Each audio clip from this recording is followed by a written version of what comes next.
também de uma forma geral, de uma forma panorâmica, a ideia do Salmo 119 inteiro, como foi apresentado aqui, e ele vai falar sempre mesmo desse deleite na lei do Senhor. Ele vai usar algumas palavras, né, acredito que para a vontade de Deus. Ele vai usar a palavra lei, a palavra mandamento, preceitos, algumas palavras relacionando a uma vida com Deus, seguir os mandamentos de Deus, seguir as leis de Deus, de uma forma geral, seguir a vontade de Deus, buscar a vontade de Deus para a nossa vida.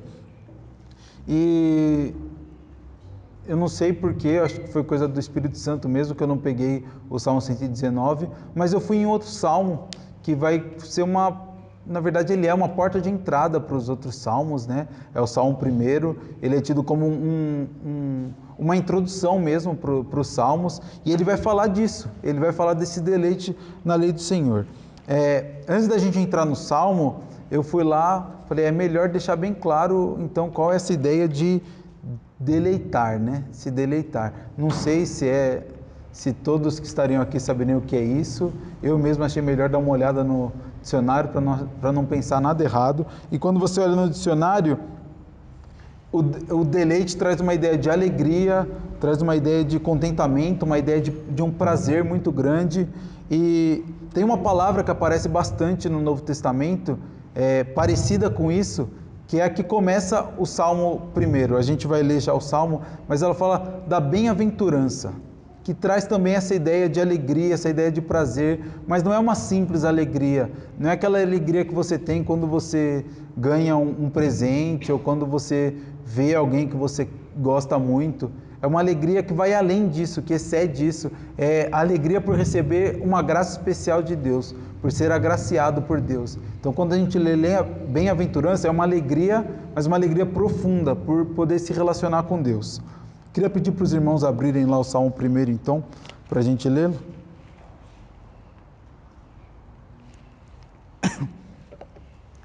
O Salmo diz assim: Bem-aventurado o homem que não anda no conselho dos ímpios, não se detém no caminho dos pecadores, nem se assenta na roda dos escarnecedores. Antes, o seu prazer está na lei do Senhor, e na sua lei medita dia e noite.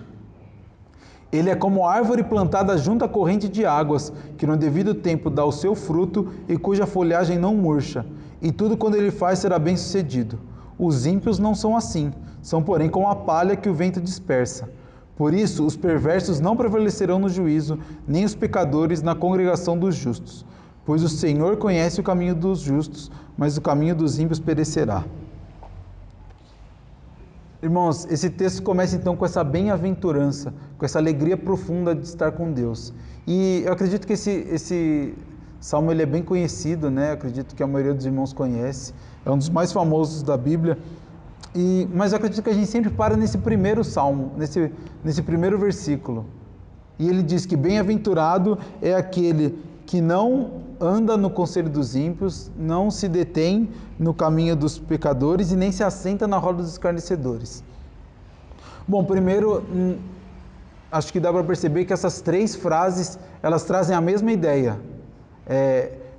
Na verdade, elas pioram um pouco, mas é sempre a mesma ideia. A ideia de você... ele traz um paralelismo aqui, né? Uma ideia de andar, depois se deter, parar e depois se assentar. Então, percebam que foi piorando, mas traz a mesma ideia de você estar com alguém que você não deveria estar. Ele traz primeiro a ideia de você andar junto, de você parar e de você se assentar. Depois ele dá um conselho, a ideia de um conselho, um caminho para você seguir e uma roda que você se assenta. Então, essas três coisas são para mostrar a gravidade de você estar junto com esse mesmo grupo que seria os ímpios, os pecadores e os escarnecedores. Escarnecedor é aquele que zomba, aquele que tira sarro. Então, o texto aqui está mostrando para a gente realmente uma gravidade e separando ele ainda não fala, né, mas mais para baixo ele vai falar do ímpio para um lado e o justo para o outro, o povo de Deus para um lado e o povo que não é de Deus para o outro. E ele está falando aqui que feliz de verdade é aquele que não segue o caminho que não é de Deus, o caminho do ímpio, o caminho do pecador. Feliz de verdade é o que não vai andar com alguém que tem ideias erradas, andar no caminho, nas ideias de alguém que tem ideias erradas, não vai se deter nessas ideias, não vai se assentar junto com essas ideias. E eu não estou falando aqui que você não pode falar com alguém que não é da igreja. Eu acredito que para a gente evangelizar, a gente precisa disso, né? A gente precisa ter um contato. Mas é exatamente isso, de você estar junto com a pessoa, de você ter um relacionamento com aquela pessoa, de você andar junto. E a gente vai ver que o resto do texto ele vai mostrar realmente um contraponto entre você se relacionar com o mundo ou você se relacionar com Deus. De você ser justo de verdade ou de você ser um ímpio. E esse texto começa então com o não. Você é feliz de verdade se você não fizer isso, isso e isso. E eu acredito que realmente você não seguir o caminho do ímpio, você não seguir o caminho do mundo, você não seguir por uma vida de pecado desagradando a Deus, isso traz felicidade de verdade. Isso traz uma verdadeira felicidade. Mas eu acredito que, como na nossa época hoje, existia um problema nisso, naquela época ainda.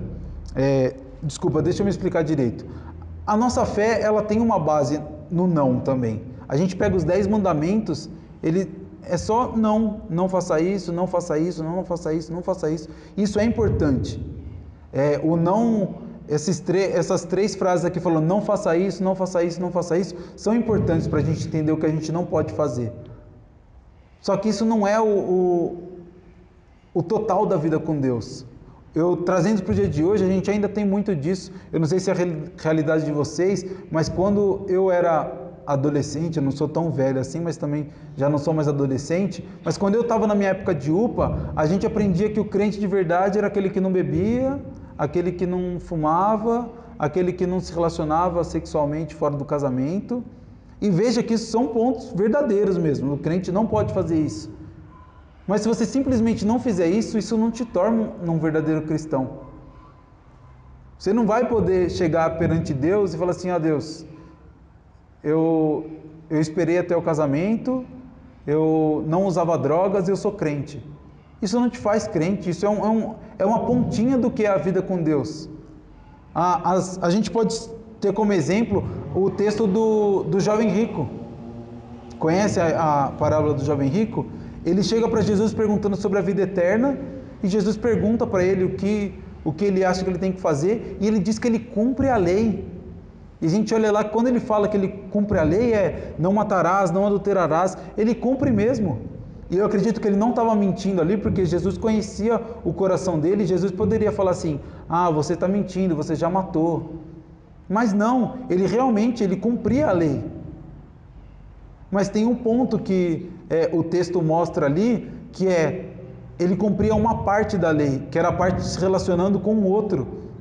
E tudo que Deus manda a gente não fazer em relação ao nosso próximo, o jovem rico não fazia mesmo, que são os 6 últimos, do 5º até o 10º mandamento, o relacionamento do nosso próximo. Só que o jovem rico não prestou atenção que antes disso tinha a forma como a gente deveria se relacionar com Deus. E o texto não fala que ele cumpria isso. O texto não fala que ele tinha Deus acima de todas as coisas, que ele cumpria o dia do Senhor. Todos os 4 mandamentos relacionados a Deus, o jovem rico não apresenta ali como algo que ele cumpria. E a realidade é que nós por nós mesmos não conseguiremos cumprir toda a lei de Deus. Mas a gente vai conversar sobre isso ainda. O que eu queria mostrar para vocês é que a gente tem sim um monte de não na nossa vida e a gente precisa disso, mas a gente precisa de algo que vai além disso ainda. A gente não pode simplesmente aprender. Eu fico, na verdade, muito feliz quando eu chego aqui e escuto aqui que vocês estão aprendendo a importância de cumprir a lei de Deus, de viver com Deus, que o tema do encerramento é se deleitar em Deus, se deleitar aprendendo a lei de Deus, porque vocês já aprenderam isso no restante do ano. Eu não sou pastor ainda, mas para alguém que está pastoreando, isso é uma alegria muito grande, o pastor pode falar para vocês. E de verdade, eu fico muito feliz de chegar aqui e poder ouvir isso. E a gente precisa mesmo entender que não é simplesmente eu vou cumprir a lei e eu vou ser salvo. O texto aqui, ele dá algumas ordens ainda, ele fala, não ande, não se detenha, não se assente, mas E normalmente a gente sempre para nesse versículo, mas o segundo versículo ele continua na mesma ideia de bem-aventurado é aquele que não faz isso. Agora ele fala: antes o seu prazer está na lei do Senhor e na sua lei medita de dia e de noite. E a ideia aqui, irmãos, é que não adianta nada você ser o cara mais perfeitinho da igreja. Não estou dizendo que você não deva buscar uma vida perfeita, uma vida seguindo a Deus, mas não adianta nada você ser aquele cara que não faz coisa errada, aquele cara que as pessoas mais velhas olham como exemplo, aquele cara que faz tudo certinho, se na sua vida íntima você não tem uma relação com Deus. Se quando você sai aqui da igreja, tira a capa de cristão e vai lá para sua casa, você não tem uma vida com Deus. E eu não digo só aqui na igreja não, muitas vezes a gente pensa no testemunho lá fora. Às vezes você é um bom exemplo de um estereótipo cristão. Às vezes você sai da igreja e se mostra um bom cristão lá fora. E faz coisas legais, faz coisas bacanas, faz coisas que um cristão verdadeiro faria. Mas quando você chega na sua casa, você não tem uma vida com Deus. E o texto aqui ele não está falando que bem-aventurado é aquele que não anda no conselho dos ímpios, não se detém no caminho dos pecadores e nem se assenta na roda dos escarnecedores. Ele está falando que o bem-aventurado, além de fazer isso, o prazer dele está na lei do Senhor, e na lei do Senhor ele medita de dia e de noite. Então, não é uma ideia só de proibições do que a gente não deve fazer. É uma ideia de viver uma vida verdadeira com Deus. A gente precisa aprender a lei de Deus para viver essa vida com Deus. O texto, na verdade, os outros versículos vão continuar falando disso, mas eu queria parar essa ideia, continuar essa ideia agora de uma outra forma, porque o salmista faz isso. Para entender melhor, ele relaciona isso com uma figura, uma árvore, uma planta. Ele diz no versículo 3, sobre o bem-aventurado: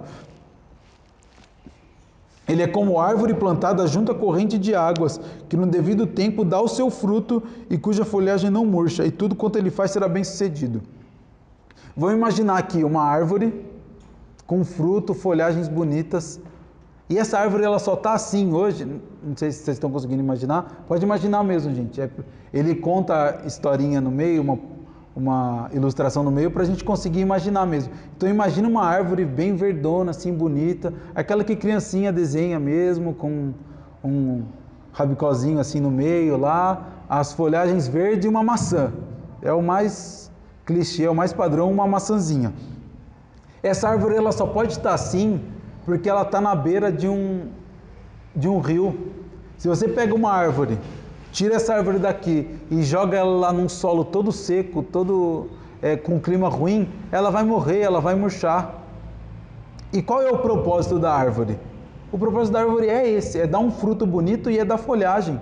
Se a gente sair daqui agora e olhar um tronco todo seco, sem folha bonita, sem fruto nenhum, ninguém vai parar e ficar olhando aquela árvore.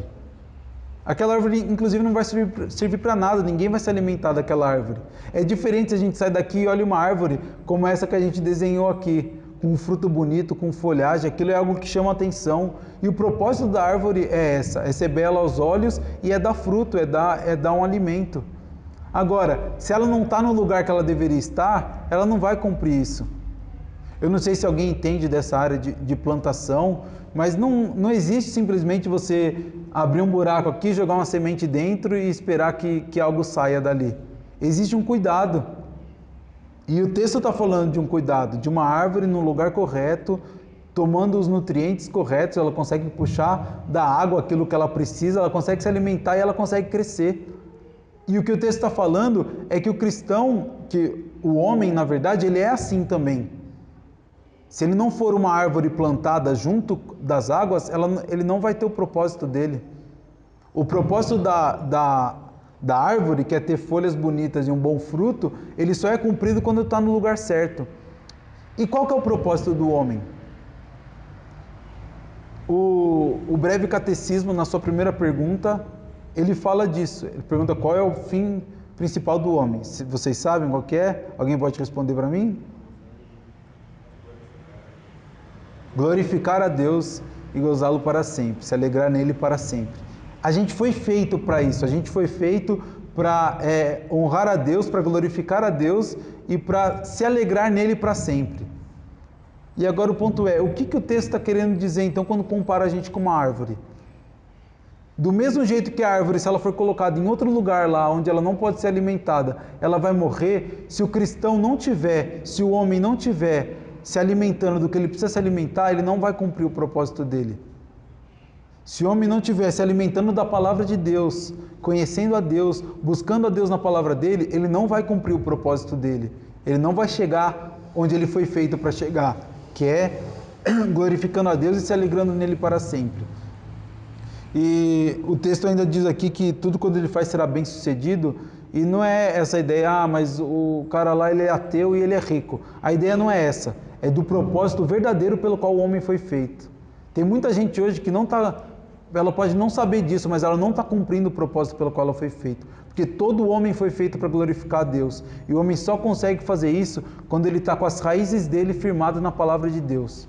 Quando esse rio, que é a palavra de Deus, passa por nós todos os dias, nos alimenta todos os dias. E o salmista está dizendo isso.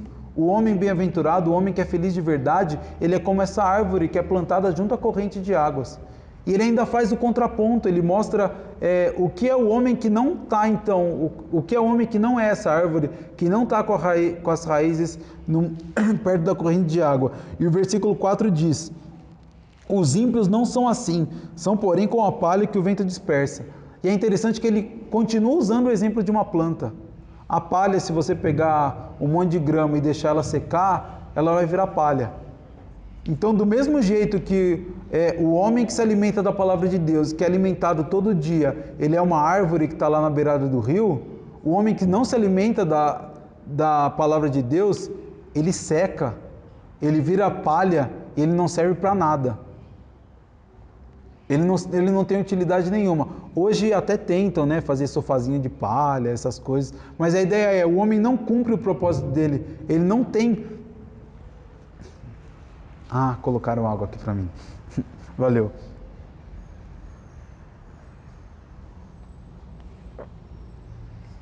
O homem não cumpre o propósito dele se ele não está nessa corrente de águas.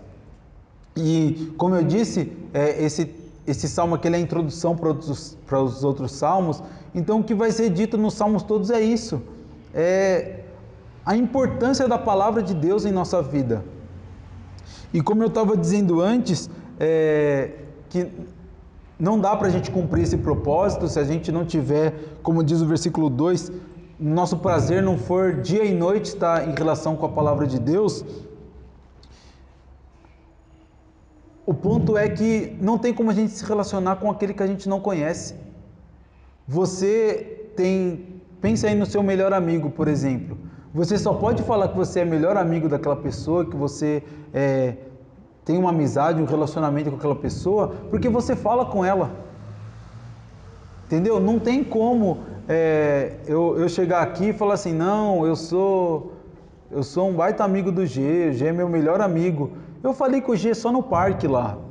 A verdade é que eu nem conheço ele, eu não posso falar isso. Ou usando qualquer outro exemplo, tem pessoas aqui que eu nunca conversei na vida. Eu não posso chegar aqui e falar assim, não, tal pessoa é meu melhor amigo, porque eu não conheço. Relacionamento requer conhecimento. Requer você conhecer outra pessoa. E tá cheio hoje de gente se dizendo cristão que não tem um relacionamento com a palavra de Deus, que não é alimentado pela palavra de Deus. E eu digo isso com tristeza no coração, porque eu vejo muito mesmo isso. Além de trabalhar lá na igreja com a federação, eu trabalho num colégio, num trabalho de capelania lá, e a gente evangeliza a galera lá.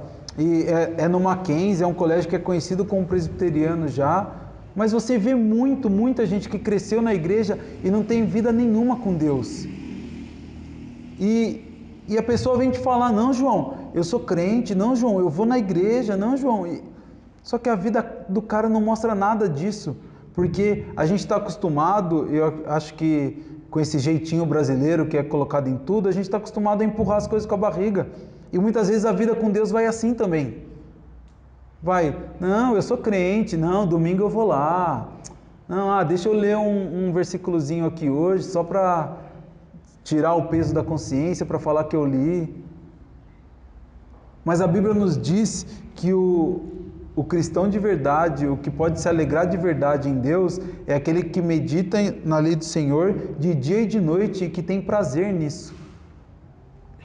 É o que está com as raízes firmadas na palavra de Deus. E o final desse texto, o versículo 5 e 6, ele diz ainda: por isso os perversos não prevalecerão no juízo, nem os pecadores na congregação dos justos. Pois o Senhor conhece o caminho dos justos, mas o caminho dos ímpios perecerá. E aqui ele traz uma ideia já de juízo final, de condenação. E eu queria trazer uma ideia ainda, voltando um pouco na história, em algo que eu falei, na verdade, na história do jovem rico,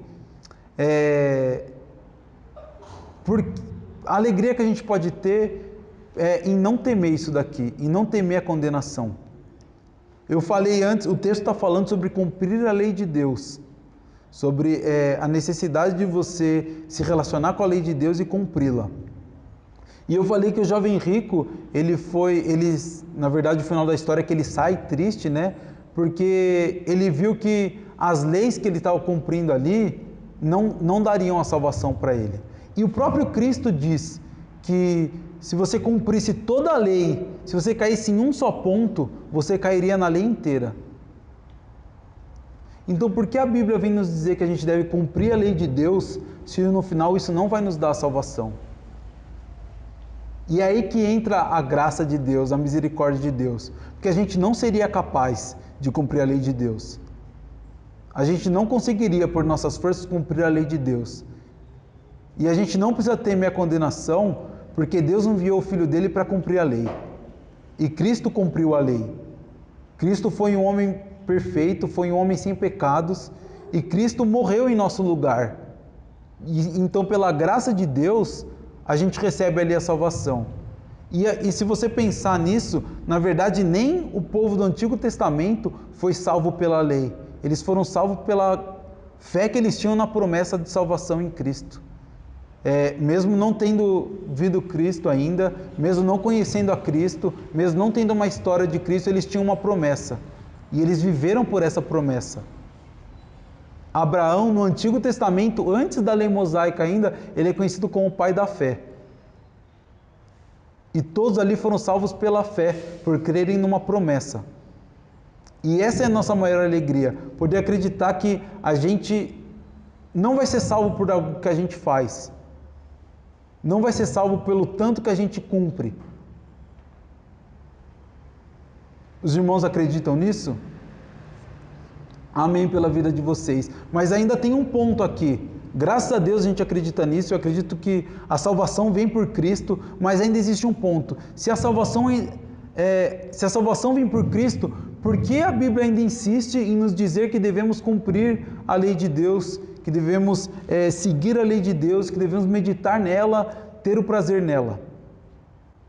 Pela misericórdia de Deus, além de nos dar a salvação de graça em Cristo, Ele nos mostra o modo como a gente deve viver depois de receber essa graça. E a Bíblia, tanto no Antigo como no Novo Testamento, ela vai mostrar o caráter da vontade de Deus para a nossa vida. Ela vai mostrar que depois que você recebe, Paulo vai mostrar que você realmente não vai conseguir fazer nada para chegar na salvação, mas depois que você chega nessa salvação, você deve viver uma vida por Deus, por gratidão, por reconhecimento e para cumprir o seu propósito mesmo. A gente precisou de Cristo porque o pecado tirou o nosso propósito. Com o pecado a gente não conseguia mais ter esse relacionamento verdadeiro com Deus. Mas Cristo veio nos dar a salvação e nos dar essa possibilidade de cumprir esse propósito de novo. Em Cristo agora a gente pode novamente glorificar a Deus e se alegrar nele. E é a lei de Deus, é a palavra de Deus que nos mostra o caminho disso. Que nos mostra o caminho para isso.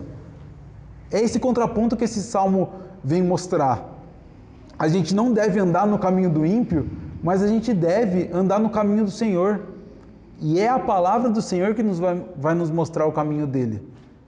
É meditando, é tendo um prazer na lei do Senhor que a gente vai chegar ou entender o caminho e a vontade de Deus e poder trilhá-lo. E Eu queria encorajá-los hoje a não viver esse evangelho vazio que está sendo pregado, de simplesmente levantar num apelo e falar que aceita Cristo e achar que tudo acabou aí. Irmãos, entender que Cristo é seu Salvador é o começo, é recomeçar, é viver uma vida a partir de então, buscando todos os dias cumprir o propósito inicial, buscando todos os dias glorificar a Deus, ter uma vida em gratidão a Deus, uma vida se alegrando a Deus. E eu posso dar certeza para vocês que viver uma vida buscando a verdade bíblica e vivendo o que Deus tem para a nossa vida, não vai te trazer tristeza, não vai te trazer uma vida monótona. Se você gosta de uma vida agitada, eu te garanto que você não vai ter uma vida mais agitada do que foi a dos apóstolos, por exemplo, sendo perseguido, sofrendo pelo Evangelho. Ao ponto, eu estou dizendo isso porque muitas vezes a gente acha que a gente vai conseguir achar algo melhor do que Deus já mostrou para a gente, e não vai. A alegria verdadeira está na palavra do Senhor. A alegria verdadeira está em seguir a vontade de Deus. A alegria verdadeira está em cumprir o que Deus tem preparado desde antes da criação do mundo para a gente. Uma vida com Cristo, uma vida de verdade, vivendo o Evangelho de Deus. Eu falei aqui dos apóstolos, eu vou dar mais um exemplo então. Paulo ele diz que ele aprendeu a viver contente sobre toda e qualquer situação. Na riqueza, na pobreza, tendo dificuldade, vivendo tranquilo, ele aprendeu a viver contente em tudo. E quando você pega em Coríntios, Paulo ele descreve tudo o que ele passou. Ele fala de naufrágio, ele fala de apedrejamento, ele fala de perseguição. Tudo que Paulo passou, ele mesmo assim ele disse: eu aprendi a viver contente, porque meu contentamento verdadeiro está em Cristo. Paulo podia falar isso porque o prazer dele estava na lei do Senhor, e na lei do Senhor ele meditava de dia e de noite. Irmãos, para a gente viver uma vida verdadeira, para a gente ter uma utilidade nessa terra, a gente precisa voltar para o propósito inicial. Ninguém constrói um aviãozinho de papel para jogar ele para baixo da água, porque esse não é o propósito dele. E o nosso propósito não é viver uma vida sem Deus, ou não é viver uma vida vazia dizendo apenas que tem Deus. Nossa vida foi feita para ser vivida nos braços de Deus, se alimentando da palavra dele, tendo a palavra de Deus como um rio que passa a todo momento por nossas raízes e nos alimenta. Então que vocês possam de verdade se encorajar a isso, a ser diferente, a não estar no caminho dos ímpios, a não se deter nisso, a não se assentar na roda dos escarnecedores, mas muito além disso, a viver todos os segundos da vida de vocês para a glória de Deus, fazendo tudo para glorificar a Deus e para se alegrar nele. Que Deus abençoe vocês.